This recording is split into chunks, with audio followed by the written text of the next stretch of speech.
The last step of this practice that we're going to be working on is filling in the ladybug. For the ladybug, we're going to be using the scribbling effect just to see what a different texture is going to look like and how to show our value change with it.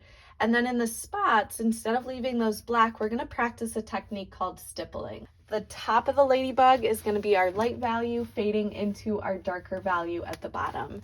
So where it's going to be lighter is where I'm going to be using those smaller values or the smaller circles to create those lighter values. So starting with the lightest area, I want to use those circles really close together, make sure that this is my lightest section. And I'm just going to make one area in the middle as kind of a guideline for my value. So it starts at the top being the lightest, and then I want to slowly fade this down into the darkest value at the bottom. So having this kind of gradient in the middle is going to help me as I'm working to try to follow this value. So again, it's the lightest here. I have more of those medium tones in the middle here, and then the darkest value at the bottom. So I'm going to continue to follow that value as I go with my circles.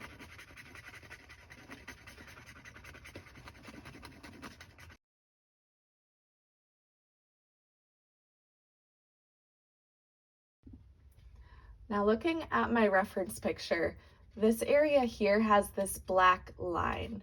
So instead of, with that black line, outlining it with a white line, I want to make sure that that area stays black. So again, instead of etching that line, I'm going to be using the way that I'm shading with the scribbling here to create that implied line.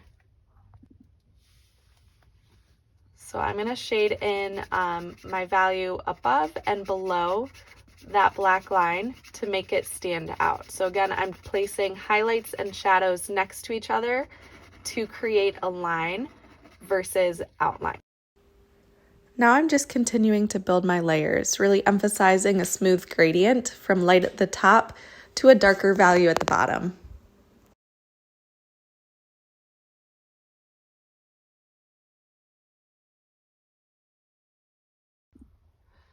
The next step is going to be filling in the face here of the ladybug. And again, I want to point out that instead of outlining where the edge of the face is, I'm going to use my highlight next to my shadow in order to create my line. So I'm going to be filling in this part here using my lighter value so that I can keep this outline black and a darker value, just like what I did with this line. So same thing, I'm going to be continuing with my lightest value on the top, so my small circles here, and then slowly fading that down to a darker value. So I'm going to be putting my circles a lot closer together at the top of the ladybug, and then fading it towards the bottom just like what I did before. But this time I'm leaving this little space to create my outline. All right, so this is fading down to that darker value now. And I'm going to go over this head one more time just to emphasize that highlight before moving on. So then I'm going to be filling in this part, and same thing, I want to leave a darker outline. So I'm just going to leave an edge around here and get this completely filled in. Now, one thing that you'll want to think about is how to get these legs to stand out. So these legs are black here. And again, I don't want to have a white outline around the outside. So that means that I have to do something similar to my sphere, where I'm going to be having a lighter background. So that lighter background is what will get the feet to stand out. So you can start with an outline around the outside here, just so you know what parts you need to shade in. But again, this is not how you would want to leave it. So you don't want to leave it where you have this really light outline going around the outside. So now I'm just continuing to outline and then fill in my background. As you're working on filling in your background here, think about your final project.